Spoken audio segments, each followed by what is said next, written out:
I'm going to show you how to create your own picture or video library in Clicker 6. Why would you want your own picture or video library?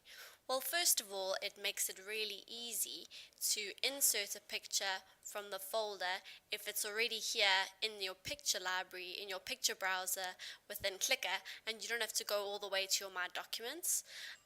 And then another really great thing is if you have a picture in your picture library of something real to your learners, and you go to your media and you have that picture library with maybe photos of all the members of your class selected, and you say show instant pictures in the documents, when I type that learner's name, their photo will appear.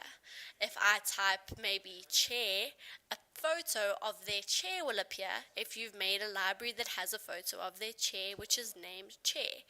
So there's lots of really good reasons to do this, and it's pretty simple to do. The first thing you want to do is make sure that you have moved all of your photos into a folder and named them correctly. So I'm just going to minimize Clicker and open up a folder here of my class photos, I've called it. In this folder, I have pictures of some of our staff here at Edit Microsystems. There's Christopher, and I've named that picture Christopher, which is very important. He's holding a lab disc. And then I have Damien and Michael. So make sure that you change the name of that picture to what it represents. This is very important. So I know where it is, and I know here all the pictures that are included. Okay, now I can go back to Clicker, and I'm going to go Options, Media Libraries. These are all my registered media libraries. I can delete them if I want to, but don't delete your Quick Picture Library 3 because that's got all of those wonderful free pictures. But what we want to do right now is register a new library. I can type a name for it, so here I can just call it Class Photos, then say Next. I can now browse to where that was. It was in My Documents, Class Photos, there it is. Open that one. Okay, then I can say Next.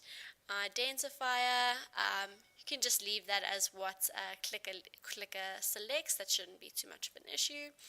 And then please choose from the following options for this library. Embed media from this library within Clicker 6. Yes, I think we do want that. And then always use this library with instant pictures. You may want to do this or you may not. If you select always use it, it will always bring in those pictures when you're typing. It will bring in a picture of Christopher if you type in Christopher anyway. But let's just leave that off and I'll show you how to manually choose that option. Okay, let's just say create.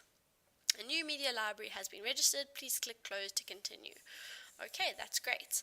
I'm going to now close this.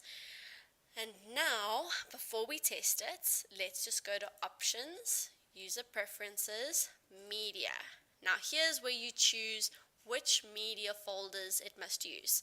Quick Picture Library should always be selected, and you want to make sure your class photos are selected and say Show Instant Pictures in the documents. I'm going to select that, and now let's see if it works. If I type out Christopher, it brings in a picture of Christopher. I know it is a little bit small. You can make that bigger by making your font bigger. Let's say maybe size 20 or even 26. Damien. And now you have a bigger picture of Damien. These pictures can't be moved, only if you insert a picture from your folder. There's class photos, and I bring in a picture of Michael this way and insert it. Now I have a very big picture of Michael, which I can resize and move around, and I can even go into pictures and go into paint and edit this picture. So I can give Michael maybe some cool sunglasses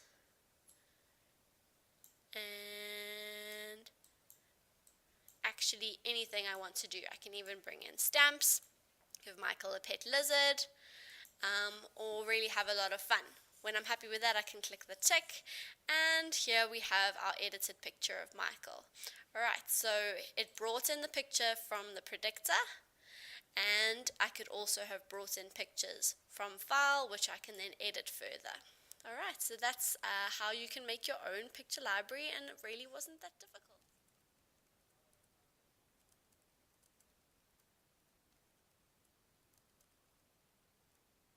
Don't forget to like Edit Microsystems on Facebook.